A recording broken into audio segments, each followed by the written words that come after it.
अयोध्या में भगवान राम अपने बाल रूप में विराजमान होंगे। 5 वर्ष के बालक की उनकी छवि को ध्यान में रखते हुए उनके लिए विशेष वस्त्र और आभूषण भी तैयार किए जा रहे हैं, जो भगवान को समय समय पर पहनाए जाएंगे।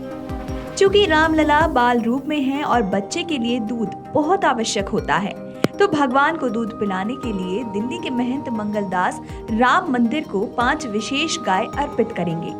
इन गायों का चयन पौराणिक रूप से उनकी विशेष मान्यता के आधार पर किया जा रहा है। महंत मंगलदास ने अमर उजाला को बताया कि वे भी भगवान राम के मंदिर के उद्घाटन समारोह में जा रहे हैं। वो भगवान को 5 विशेष गाय अर्पित करेंगे, जिनके दूध से उनकी सेवा होगी। उन्होंने कहा कि इन गायों में एक कपला मृगनयनी है। इस गाय की आंखों को सबसे ज्यादा खूबसूरत माना जाता है।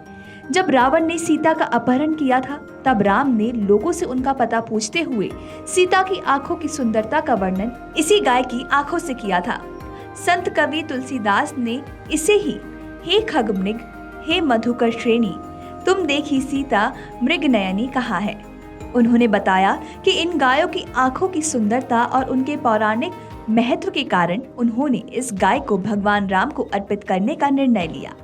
ये इसलिए चयन किया, ये विशेष से विशेष मृगनयनी गाय है, क्योंकि भगवान ने जब लीला कर रहे थे, सीता जी का अपहरण हुआ, तो सीता जी ने भगवान श्री राम से कहा कि ये मृग लाओ। मामा मारीच मृग बना हुआ था, तो ये बोले स्वर्ण मृग है, इसको आनव चरम कहत वैदेही। तो भगवान उस मृग के पीछे जाते हैं, मृग का जी वध करते हैं। तो मृग तो मामा मारीच था, उसकी गति मुक्ति हो गई और भगवान वहाँ से आकर के सीता के वियोग में रुदन करते हैं। तो रुदन करते हुए कहते हैं, जब सीता दिखाई नहीं दी तो वहाँ पर पूछते हैं, तो कहते हैं, हे खग, हे मृग, हे मधुकर श्रेणी, तुम देखी सीता मृगनयनी। तो सीता का मृगनयनी का संबोधन किया। कहते हैं जैसी दृष्टि वैसी सृष्टि।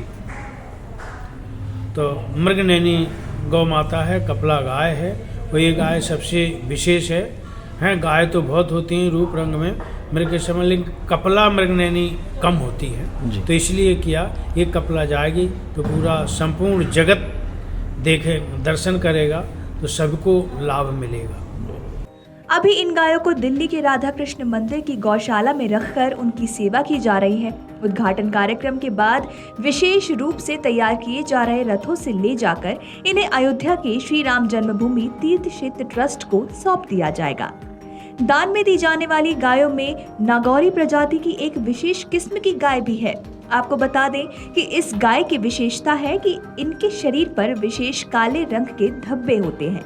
कहा जाता है कि ये धब्बे इन गायों के शरीर पर केवल 6 महीने के लिए ही आते हैं। जब देवोत्थान एकादशी यानी कि देव उठनी एकादशी होती है, तब ये काले धब्बे गायों के ऊपर आ जाते हैं, और जब देवशयनी एकादशी आती है, तब प्राकृतिक तरीके से ये धब्बे गायब हो जाते हैं। महंत मंगलदास ने कहा कि इन गायों को भगवान श्री कृष्ण की आंखें माना जाता है। जब तक देव जागृत अवस्था में रहते हैं, ये आंखें यानी कि काले धब्बे गायों के शरीर पर प्रकट रहते हैं, और जब देवों के शयन का समय हो जाता है, तब ये धब्बे गायब हो जाते हैं। इसके बाद इन गायों के शरीर का रंग पूरी तरह सफेद हो जाता है। इसकी धार्मिक व्याख्या है कि जब महाभारत का युद्ध समाप्त हो गया, तब भगवान शंकर ये देखना चाहते थे कि कृष्ण रथ से स्वयं पहले उतरते हैं या वो अर्जुन को रथ से उतरने के लिए कहते हैं। युद्ध में अनेक दिव्य शक्तियों ने हिस्सा लिया था। उनमें से अनेक शक्तियों के विनाश के कारण पूरा वातावरण बहुत असुरक्षित हो गया था। ऐसे में यदि अर्जुन रथ से पहले उतरते तो उनका तत्काल ही विनाश हो सकता था। यही कारण है कि रथ से सबसे पहले कृष्ण स्वयं उतरे और बाद में अर्जुन को रथ से उतरने के लिए कहा। भगवान शंकर ये दृश्य देखना चाहते थे, लेकिन कृष्ण के द्वारा माया रचने के कारण वे ऐसा होते हुए नहीं देख पाए।